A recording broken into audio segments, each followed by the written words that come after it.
The trading arms, what level of profit do they make of each of your companies? Because we hear about the retail arms making 4, 5, 6%. How much do your trading arms make, and where are they located geographically? In our case, two points in response to your question, Dr. Lee. Firstly, our trading arm, actually, none of the profits that are made from trading stand within trading. They're either pushed into the retail business or the generation business, because those are the two we have 3 businesses. So you declare no profit whatsoever in trading? No, trading provides a service to the businesses which is accounted for transparently and publicly, and they sit within the other businesses, my business, the retail supply business, or the generation business.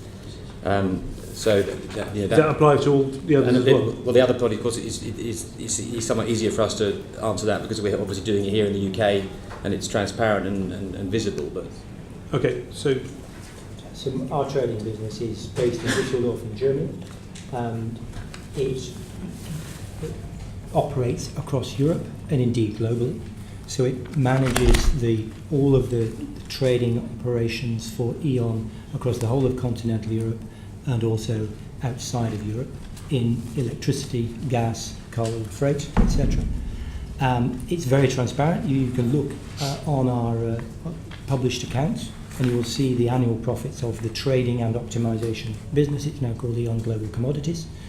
I'm happy to take you over, actually, to have a look. It's 1,000 people running a very professional business, managing on a global basis. Mr. Johnson. So I think that in terms of our trading operation and the way in which we show its numbers, as I've said before, we publish what we call financial statements, consolidated segmental statements. Those segmental statements show the profits and the revenue of each of our generation businesses and our supply businesses. And within those numbers are the numbers that include trading in relation to our generation or supply businesses. So the numbers in relation to our generation assets, the numbers in relation to our supply assets are included within the published statements, within the numbers that you see on our website. In relation to... just to be... So your trading company, does it make any profits? So or do it's exactly the same as Mr. Morris has said in our instance. The numbers that are in our financial statements include our trading numbers in relation to... I guess what I'm trying to pare down to is this sort of old-fashioned transfer pricing going on? No, there's no old-fashioned transfer pricing going on. Clearly, because if those numbers if you have a company that's predominantly, say, state-owned, there is actually some sense in that sort of the profits being made in that home country, because then you would extract the tax from it, corporation tax or whatever, and then it would be fed back into that country's sort of tax bill so that the customers in that country then would benefit. If that was happening, I'm not suggesting it is, but I'm just suggesting if that was happening. I think there's one of the points that I would make is that there is clearly an element of concern or suspicion that whether it be because of this argument that we trade with ourselves, or whether it be those kind of comments, that there are excess profits, and we've seen comments about windfall taxes and so on.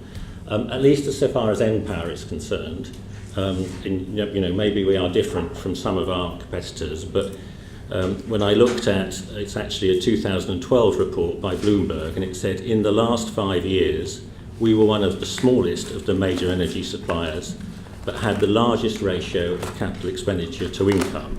In other words, we've invested 2.9 billion in the UK over the last 5 years, and that is 1.8 times our operating profit. So each year we've invested £260 million more in the UK than our profit.